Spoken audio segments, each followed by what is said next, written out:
I'm Laura Vitale, and on this episode of Laura in the Kitchen, I'm going to show you how to make my candied bacon bites. What are they? Well, they're bacon, it's a dried date stuffed with an almond, wrapped in bacon, roasted until just juicy and sweet perfection.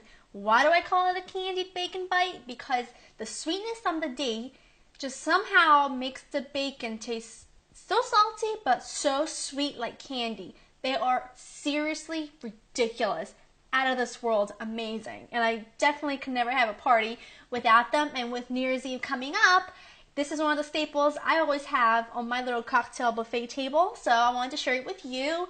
And so if you want to, you can try it out. And I'm going to show you the ingredients. There's 3 ingredients, really easy, and you can't go wrong, and you're going to love them. So here's what you're going to need. You're going to need some bacon cut in half. You're going to need some dried, pitted dates, and you're going to need some whole almonds. Very easy, very few ingredients, but I'm telling you, these things are ridiculous. They should definitely come with like a warning sign, because they are so addicting. Once you have one, you just can't stop. They're that good. All right, and this is how easy this is. Preheat your oven to 400, get that out of the way, and line a baking sheet with some aluminum foil, just for easier cleanup. And then here's what I do. I make an assembly line, okay?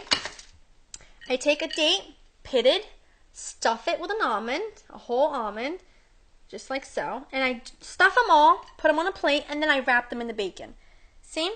There's 2 slits. You can really stuff it from either one.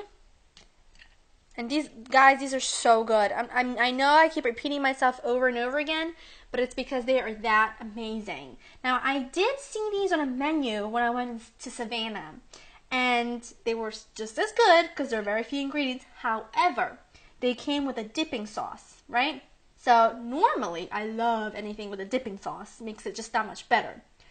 However, I felt like the dipping sauce was kind of taking away from the deliciousness of just what it was. Do you know what I mean? It was interfering with the delicious sweet and salty taste of it. I don't want that. I just want the pure, salty, bacony sweetness goodness. So I don't serve it with the dipping sauce. It really does get in the way. I really prefer them as is, on their own, and they're awesome. And what's really great about them is that you can make a huge batch, right? Bake them off, cool them, freeze them, and then whenever you have a last minute guest, defrost them in your oven just for a few minutes to warm them through. Awesome, awesome appetizer.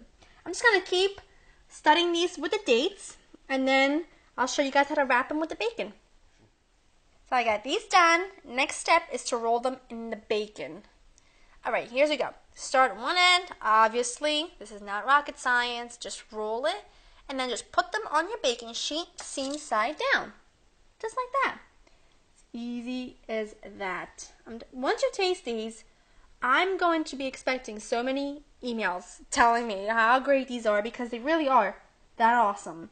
And as you see, fewer ingredients, which I love. Super easy, which I love. And you can totally get your kids, your nieces, your nephews, someone that's annoying you to do this job. Because this all it is it's a tedious job of stuffing and rolling, which I don't mind, but I know if my husband was doing this, he would definitely delegate the work, because he doesn't do tedious work.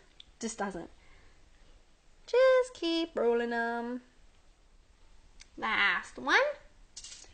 Alright, these are ready to go into your preheated 400-degree oven for about 20 to 25 minutes, just until the bacon is nicely cooked down and everything is just candied bacon heaven. So, in for about 20 minutes. I think 20 minutes will do perfectly.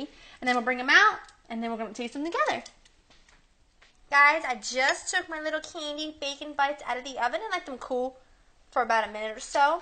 And you don't want them any more cooked than that. And that was exactly 25 minutes at 400.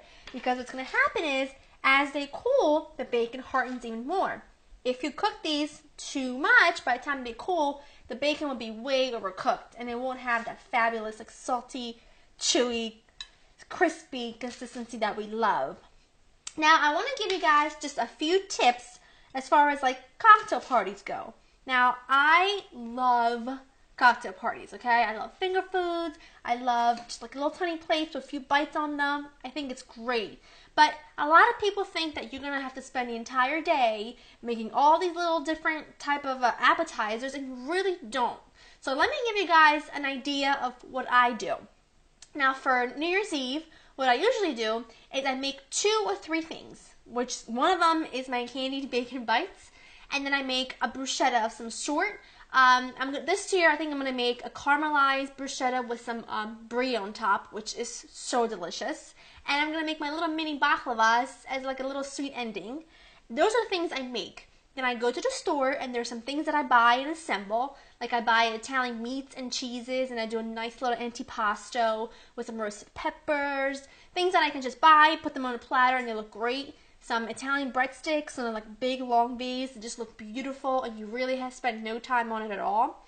And then there's also something, I also always do little tiny pumpernickel bread, which you can find already sliced up little squares, with smoked salmon and just a touch of creme fraiche or sour cream and a little dill. You just assemble them. You don't have to make anything. You just buy it at the store, assemble it, pretty platter, you're done. But I also buy things that I can just put into little bowls to kind of round out the table.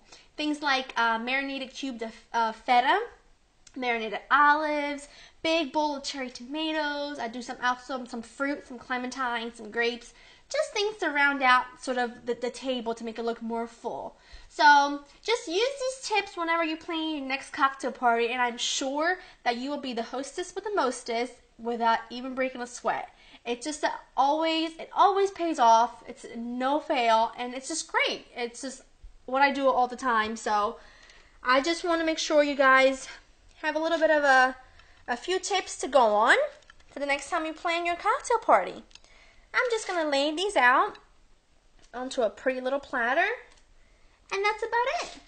Now, I hope you guys have enjoyed spending time with me, and I hope that you and your family have a wonderful, wonderful New Year's. And to get this recipe and other recipes, check out my website, www.learninthekitchen.com. I'll see you next time. Bye-bye.